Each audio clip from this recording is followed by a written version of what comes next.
કેમ છો મારા ગુજરાતી મિત્રો? મજામાં ને? હા, હું આવી ગયો છું એક નવો વિડીયો લઈને અને ફૂલ એનર્જી સાથે અને એક નવો ફોન પણ લાવ્યો છું. આ ફોન છે Oppo સિરીઝનો, જે A સિરીઝ આવે છે ને તેની એમાંથી એક ફોન છે. આમ તો આપણે Oppo A સિરીઝના બે ફોન તો જોઈ જ લીધા છે. એક છે Oppo A58 અને બીજો છે Oppo A79. આ વેરિયન્ટ બંનેનું વચલું વેરિયન્ટ છે, એટલે કે Oppo A59. હા, આજના વિડીયોમાં આપણે એ જ જોવાના છીએ કે Oppo A સિરીઝના જેટલા ફોન છે તેમાંથી આ બેસ્ટ ફોન છે કે નહીં. અને હા, આમાં મેં જોઈ જ લીધો છે. આમાં એક વસ્તુ તો ફોલ્ટ છે, હું તમને આગળ કહીશ શું ફોલ્ટ છે. અને જો તમે ચેનલ પર નવા હો તો જલ્દી ચેનલને સબસ્ક્રાઇબ કરી નાખજો. હા, ભૂલતા નહીં, જરૂર કરજો સબસ્ક્રાઇબ. અનબોક્સિંગ તો મિત્રો મેં પહેલા જ કરી નાખ્યું હતું, કેમ કે મારે આ મોબાઈલને ટેસ્ટ કરવાનો હતો. હા, મેં મોબાઈલ એક દિવસ ટેસ્ટ કર્યો છે. તો મિત્રો, મોબાઈલની સાથે મને આ એક ખાવ સારું કવર છે, બહુ ખરાબ નથી. કવર છે આ એક જોવા મળી ગયું હતું, અને સાઈડમાં કરી દઈએ. આ છે આપણો મોબાઈલ. મિત્રો, મોબાઈલ તો જોવામાં બહુ મસ્ત લાગે છે, એકદમ ફ્લેટ છે, અને સ્ક્રીન પણ એકદમ ફ્લેટ છે, અને કોર્નર છે ને તે થોડા કર્વ કરેલા છે, અને કલર બહુ મસ્ત લાગે છે. આ કલર છે ને મિત્રો, તે ગોલ્ડ કલર છે. પણ મિત્રો, આ શું છે? આ લાઈટ છે? અરે, આ તો ખાલી એમને ડિઝાઇન માટે આપી દીધું લાગે છે. આ કઈ જરૂર નથી. Oppo વાળાને કહી દેજો કે આની જરૂર નથી. લાઈટ નીચે આપી છે એટલું લાર્જ. બાકી મિત્રો, કેમેરા મોડ્યુલ જોઈએ તો કેમેરા બહુ મોટા લાગે છે. ડિઝાઇન આમ થોડીક સારી લાગે છે, પણ બહુ પ્રીમિયમ તો નથી લાગતી. આમ તો લોન્ચમાં મિત્રો આના બે કલર જોવા મળી જાય છે. એક કલર મારી પાસે છે જે ગોલ્ડ કલર છે, અને બીજો એક બ્લેક કલર જોવા મળે છે. બ્લેક કલર આમ સારો હશે, બહુ ખાસ નથી લાગતો. ગોલ્ડ ઇઝ મસ્ત લાગે છે. બાકી મિત્રો, ચારે તરફથી ફ્લેટ છે, અને આની ડિસ્પ્લે પણ 3D નથી, એકદમ ફ્લેટ ડિસ્પ્લે છે. અને સાથે આના સ્પોટ એન્ડ બટન પણ જોઈ લઈએ તો નીચેની તરફ તમને એક સ્પીકર ગ્રીલ જોવા મળી જશે. એની સાઈડ પર તમને ચાર્જિંગ પોઈન્ટ જોવા મળી જશે, જે ટાઈપ C છે. અને એની સાઈડમાં તમને માઇક જોવા મળી જશે, અને એની સાઈડમાં તમને 3.5mm જેક જોવા મળી જાય છે. અને જમણી તરફ જોઈએ મિત્રો તો અહીં તમને પાવર બટન જોવા મળી જશે. એની પર તમને ફિંગરપ્રિન્ટ સેન્સર પણ જોવા મળી જશે. તે કેટલું કામ કરે છે હું તમને આગળ જણાવું છું. અને ઉપરની સાઈડ તમને કાંઈ જોવા નથી મળતું. અને ડાબી સાઈડ તમને બે અવાજની છાપ જોવા મળી જાય છે, અને એક સિમ કાર્ડ ટ્રે જોવા મળી જાય છે, જેની અંદર તમે એક સિમ ચડાવી શકશો અને એક HD કાર્ડ ચડાવી શકશો. આનો વજન તમને 187 ગ્રામ જોવા મળી જશે. ફોન બહુ હલકો લાગે છે. મિત્રો, આપણે દર વખતે જે ટેસ્ટ કરીએ છીએ એ પણ આની સાથે ટેસ્ટ કરી લઈએ કે આ ઉભો રહી શકે કે નહીં. તો મિત્રો, મારી તરફ તો નથી ઉભો રહેતો, તમારી બાજુ જોઈ જઈએ કે ઉભો રહે છે કે નહીં. અરે વાહ, આ તો ઉભો રહી ગયો. મસ્ત બેલેન્સ મોબાઈલ છે. હવે મિત્રો, આની ડિસ્પ્લેની વાત કરી લઈએ તો આની ડિસ્પ્લે તમને 6.5 ઇંચની જોવા મળી જશે.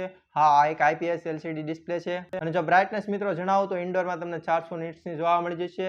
જો આઉટડોરમાં તમે જશો, એટલે કે બહાર તડકામાં જશો, તો તમને 600 નિટની બ્રાઇટનેસ જોવા મળશે, તેવું કંપનીવાળા કહે છે. હું જ્યારે બહાર ગયો હતો ને ત્યારે મિત્રો કાંઈ પણ ફેર જોવા નહોતો મળ્યો. સેમ જ લાગે છે ઇન્ડોર અને આઉટડોર બંનેમાં. વિઝિબિલિટી સારી એવી પ્રોવાઈડ કરે છે, તમને જોવામાં તકલીફ નહીં થાય. મિત્રો, ડિસ્પ્લે એકદમ ફ્લેટ છે, એટલે તમને ગેમિંગ કરવાની પણ બહુ મજા આવવાની. અને ગેમિંગ ઉપરથી હું તમને જણાવી દઉં કે આમાં તમને MediaTekનું 6020 પ્રોસેસર જોવા મળી જશે. આનો અંતુતુ સ્કોર તમને 4 લાખ ઉપર જોવા મળી જશે, એટલે તમારા ગેમિંગ કરવામાં બહુ મજા આવવાની. અને ડેઇલી યુઝમાં તમને આ પ્રોસેસર સારું ઉપયોગી બની જશે. અને પ્રોસેસર પર બીજું જણાવું તો મિત્રો, પ્રોસેસર કામનું છે, એટલું બધું બહુ કાંઈ હેંગ નથી કરતો મોબાઈલ. પણ હા, ડેઇલી યુઝમાં ચાલશે. બાકી જો તમારે મલ્ટીટાસ્કિંગ કરવું હોય તો આ પ્રોસેસર તમારી માટે બિલકુલ નથી. બાકી આ પ્રોસેસર થોડું પાવર કન્ઝ્યુમ કરશે, પણ તમારે એની તકલીફ લેવાની નથી, કેમ કે આમાં તમને 5000 mAhની બેટરી પણ જોવા મળી જશે. અને મિત્રો, ચાર્જિંગ સ્પીડ તમને સારી એવી જોવા મળી જશે. તમારો ફોન 33 વોટને સપોર્ટ કરશે, એટલે ફોન જલ્દી ચાર્જ થઈ જશે આરામથી. અને મિત્રો, સાથે તમને એ પણ જણાવી દઉં કે આમાં તમને 4GB રેમ જોવા મળી જશે, અને 128GB સ્ટોરેજ પણ જોવા મળી જશે. અને એક બીજું વેરિયન્ટ આવે છે જેમાં 6GB રેમ જોવા મળી જશે, અને 128GB સ્ટોરેજ જોવા મળી જશે. અને તમને વર્ચ્યુઅલ રેમનો પણ સપોર્ટ જોવા મળી જાય છે. જો તમારા ફોનમાં 4GBની રેમ હશે તો તમે વર્ચ્યુઅલ રેમ 4GB એક્સ્ટ્રા કરી અને 8GB સુધી પહોંચાડી શકશો. ડિસ્પ્લે ક્વોલિટીની વાત કરીએ મિત્રો, ડિસ્પ્લે ક્વોલિટી સારી એવી જોવા મળી જાય છે. કલર પણ સારા એવા જોવા મળી જાય છે. એકદમ મસ્ત બ્રાઇટ ડિસ્પ્લે જોવા મળે છે. અને હા, આ એક IPS LCD ડિસ્પ્લે છે, છતાં પણ જોવામાં બહુ મસ્ત લાગે છે. સાઈડમાંથી વ્યૂઇંગ એંગલ પણ સારા એવા આવી જાય છે. અને જો યુટ્યુબમાં મેં આને ચેક કરી છે તો આમાં 2K રેઝોલ્યુશન તમને જોવા મળી જશે. નેટફ્લિક્સમાં મેં નથી જોઈ. અને જો તમને ઓડિયો ક્વોલિટી જણાવી દઉં તો ઓડિયો ક્વોલિટીનો તમને એક ડેમો અહીં આપું છું, તમે સાંભળો. હું અહીં ફૂલ અવાજ કરું છું કે અવાજ કેવો આવે છે. હા, આમાં 300% સુધી અવાજ જાય છે, તમને દેખાતો હોય છે. તમે તો જ્યારે 300% ઉપર જાય છે ને ત્યારે અવાજની ક્વોલિટી એકદમ ફીકી થઈ જાય છે, અને અવાજ ફાટતો ને એવું લાગે છે. અવાજની ક્વોલિટી બહુ કાંઈ સારી ના ગઈ છે. અને હા મિત્રો, આની IP રેટિંગ તમને જણાવી દઉં છું. આની IP રેટિંગ તમને 56ની જોવા મળી જશે. શું છે, કાંઈ લાગ્યું છે મારા ગાલ ઉપર? એક મિનિટ, હા ચેક કરી જોઉં. ના, કાંઈ નથી. અરે, આના કેમેરા પણ તમને જણાવી દઉં કે આનો સેલ્ફી કેમેરા તમને 8MP જોવા મળી જશે. અને એક સાઈડનું તમને હું રિઝલ્ટ બતાવું છું કે જો બેક સાઈડથી કેમેરાનો રિઝલ્ટ કેવો આવે છે. આ સામે લાઇટ પડે છે, સ્ટુડિયો લાઇટમાં પણ આવો એવો ફોટો પાડે છે, તમને સ્ક્રીન ઉપર દેખાતો હશે.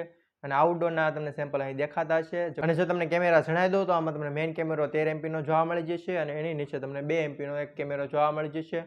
એની નીચે તમને લાઇટ જોવા મળી જાય છે. અને આ છે ને મિત્રો મેં તમને પહેલા કહ્યું હતું એમ ખાલી ડિઝાઇન માટે આપ્યું છે, બાકી કાંઈ કામનું નથી. અને આઉટડોર અને લાઇટ કન્ડિશનના સેમ્પલ તમને હું સાઈડમાં દેખાડી દઉં છું. અને સ્ટુડિયો લાઇટના સેમ્પલ પણ હું તમને દેખાડી દઉં કે સ્ટુડિયો લાઇટમાં કેવી રીતે પરફોર્મ કરે છે કેમેરો. અને મિત્રો હું તમને જણાવી દઉં કે આ એક બજેટ ફોન છે, એટલે કે આ બજેટ ફોનમાં મિત્રો આવા જ કેમેરા જોવા મળે, આની કરતાં સારા ના જોવા મળે. આમ તો કેમેરા સારા જ ગણાય મિત્રો, પણ એક મોટો પ્રોબ્લેમ તો મને એ જોવા મળ્યો કે જ્યારે આ ઇન્ડોરમાં હોય ને મિત્રો, માની લો કે તમે કોઈ ઇન્ડોરમાં છો અને બારી પાસેથી પ્રકાશ આવે છે અને તમે ફોટો પાડો છો, અથવા તો કોઈ બી લાઇટ તરફથી પ્રકાશ આવે છે અને તમે લાઇટની સામે જો ફોટો પાડો છો, ત્યારે તમને એકદમ ગ્રેનિશ જોવા મળી જશે અને ફોટો એકદમ ફિક્કો લાગે છે, ફોટો બહુ સારો નથી આવતા. બાકી મિત્રો આઉટડોર લોકેશનમાં સારા એવા ફોટો આવી જ જાય છે, કામ ચલાવી શકશો. અને સેલ્ફી કેમેરાના સેમ્પલ મેં તમને પહેલા બતાવી દીધા હતા, અને એ પણ જણાવી દઉં કે સેલ્ફી કેમેરા તમે 720p રેકોર્ડ કરી શકશો. અને જો વિડીયો ક્વોલિટીની વાત કરું પાછળના કેમેરાની, તો તમે આમાં 1080pમાં શૂટ કરી શકશો. વિડીયો ક્વોલિટી બહુ કાંઈ ખાસ નથી આવતી, સારી એવી આવી જાય છે, કામ ચલાવી શકાય. અને જો તમને વિડીયો મોડમાં 1080pમાં તમે શૂટ કરી શકશો.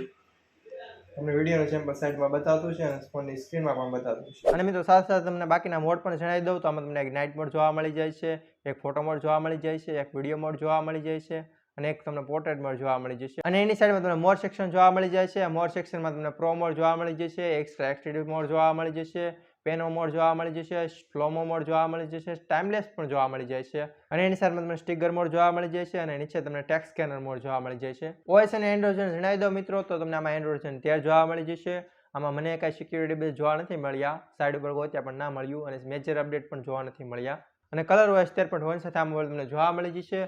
અને જો કલર OS ની થોડીક વાત કરું મિત્રો, તો તમને આમાં હોટ ગેમ્સ, વોટ્સએપ્સ અને બાકીની થર્ડ પાર્ટી એપ્લિકેશનો ભરપૂર માત્રામાં જોવા મળી જશે, જેને તમે અનઇન્સ્ટોલ તો કરી શકશો, પણ જો ક્લીન UI હોત ને તો મજા આવવાની હતી. પણ તમારે એટલી બધી આશા ના રાખવી જોઈએ, કેમ કે આ એકદમ સસ્તો મોબાઈલ છે, એટલે તમે આમાં થર્ડ પાર્ટી એપ્લિકેશન જોવા મળી જશે. અને એક ફેશિયલ ફીચર પણ જણાવી દઉં છું કે જ્યારે તમે આમાં 3 આંગળી આમ કરીને સ્લાઇડ કરશો એટલે તમારો સ્ક્રીનશોટ પડી જશે અને એ સ્ક્રીનશોટ તમે લાઈવ ટ્રાન્સલેટ કરી શકશો. બાકી મિત્રો આ ફોન થોડોક લેગ કરે છે. જ્યારે આમાં 122 સ્કોર રન કરાવતા હતા ત્યારે પણ લેગ કરતો હતો, અને યુટ્યુબમાં વિડીયો ક્વોલિટી ચેક કરતા હતા ત્યારે પણ લેગ કરવા મળ્યો હતો.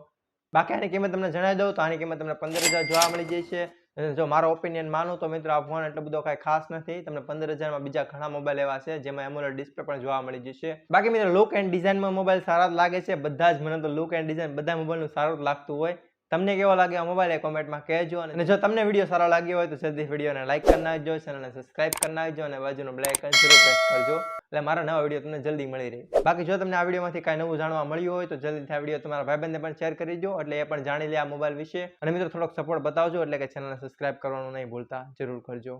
બાકી હું તમને મળીશ એક નવા વિડીયોની સાથે અને ફૂલ એનર્જી સાથે. અને હા, આ વખતે એકદમ મસ્ત મોબાઈલ લઈને આવવાનો છું, તો ચેનલને સબસ્ક્રાઇબ કરી નાખજો. બાય બાય, જય જય ગરવી ગુજરાત.